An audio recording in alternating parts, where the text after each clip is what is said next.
అందరికీ హాయ్. ఈ పాటికి అందరూ మామిడికాయ పచ్చడి పెట్టుకునే ఉంటారు. మేబీ మేమే చాలా లేట్ చేసినాం. ఎందుకు లేట్ చేసామంటే మా మమ్మీని ఒక స్కామ్ చేసిళ్ళు. ఏమైందంటే మార్నింగ్ వీలు కాలేదని ఈవినింగ్ వెళ్ళింది మార్కెట్కి. అయితే ఏం చేసిందంటే అక్కడ ఒక అతను, యాక్చువల్గా ఎవరు లేరు అక్కడ, ఆయన ఒక్కడే ఉండే. అయితే ఆయన దగ్గరికి వెళ్తే మంచి కాయ చూపించిండు.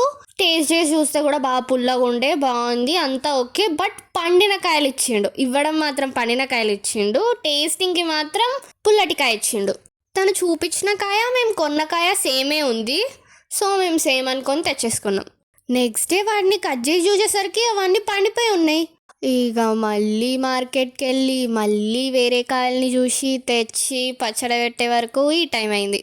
ఈసారి మా మమ్మీ 2 టైప్స్లో చేసింది పచ్చడి. ఒకటి నార్మల్గా పెట్టుకునేదే, ఇంకొకటి నువ్వుల పొడేసి. దాన్ని నువ్వావా అంటారంట, నువ్వుల ఆవకాయ. ఈ నువ్వావా రెసిపీ మా పక్కింటి ఆంటీ చెప్పింది. ఫస్ట్ ఆంటీ చెప్పినప్పుడు అందరూ అట్లా కూడా చేసుకుంటారా అని అనుకున్నాం. బట్ ట్రై చేసిన తర్వాత టేస్ట్ అయితే మస్తు ఉండే. మీరు కూడా ఒకసారి ట్రై చేసి చూడండి, నువ్వుల ఆవకాయ మస్తుంది టేస్ట్. ఆ ఆంటీ ఇంకా 2 రెసిపీస్ చెప్పింది, అల్లం ఆవకాయ ఉప్పు ఆవకాయ. అవి మేము చేయలేదు కానీ ఆంటీ కొంచెం ఇస్తే తిన్నాం, మస్తు ఉంది టేస్ట్ అయితే. మీకు ఇంకా ఏమైనా ఆవకాయ రెసిపీస్ తెలిస్తే కామెంట్ చేసి చెప్పండి. మేము ఆ పండిపోయిన మామిడికాయలు ఏం చేసామో నెక్స్ట్ వీడియోలో చెప్తా. అప్పటి వరకు స్టే ట్యూన్డ్.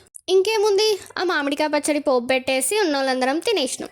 ఓకే, మరి ఇంకొక మంచి వీడియోతో మళ్ళీ కలుస్తాం. అప్పటి వరకు బాయ్ బాయ్.